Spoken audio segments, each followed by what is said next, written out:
বছরের শেষ আলোচনায় রাশিয়া ইউক্রেন যুদ্ধ অবসানে মুখোমুখি হলেন মার্কিন প্রেসিডেন্ট ডোনাল্ড ট্রাম্প এবং ইউক্রেনের প্রেসিডেন্ট ভলোদিমির জেলেনস্কি। ৯৫% বিষয়ে দুই নেতা একমত হলেও মাত্র ৫% কারণে আটকে গেল যুদ্ধবিরতি চুক্তিটি। রবিবার যুক্তরাষ্ট্রের ফ্লোরিডায় বৈঠকের পর সংবাদ সম্মেলনে চুক্তির বিষয়ে অগ্রগতির কথা তুলে ধরলেন দুই নেতা। প্রেসিডেন্ট ট্রাম্প বললেন, সবকিছু ঠিক থাকলে আগামী কয়েক সপ্তাহের মধ্যে হতে পারে চুক্তি। তবে ভূখণ্ড নিয়ে এখনো কিছু বিষয় অমীমাংসিত রয়েছে, সেটিও সাংবাদিকদের জানিয়ে দিলেন তিনি। আমরা ৯৫% বিষয়ে একমত হয়েছি। এভাবে শতাংশের হিসেবে বলা ঠিক না, তবে চুক্তির খুব কাছাকাছি আমরা।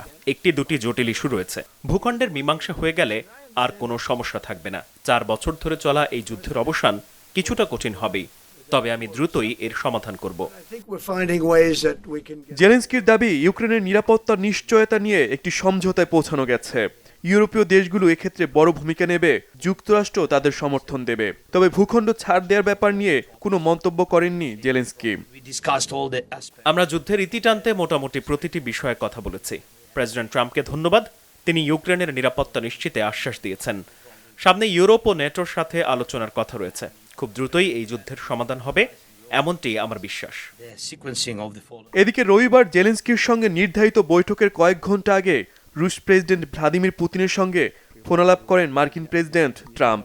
আলোচনাটি ফলপ্রসূ হয়েছে বলেও জানান তিনি। তবে প্রেসিডেন্ট পুতিন সবসময় বলে আসছেন, যুদ্ধবিরতির চুক্তিতে যেতে হলে ইউক্রেনকে পুরো দনবাস অঞ্চল রাশিয়ার কাছে ছেড়ে দিতে হবে। এমনকি রুশ সেনাদের নিয়ন্ত্রণে থাকা ইউক্রেনের বাকি অংশেরও দখল চায় মস্কো। তবে ইউক্রেনের প্রেসিডেন্ট ভূখণ্ডের বিনিময়ে শান্তি চান না। বিশ্লেষকদের মতে, রবিবারের বৈঠকে ভূখণ্ড বিনিময় হিসেব চুকাতে পারেননি প্রেসিডেন্ট ট্রাম্প ও প্রেসিডেন্ট জেলেনস্কি।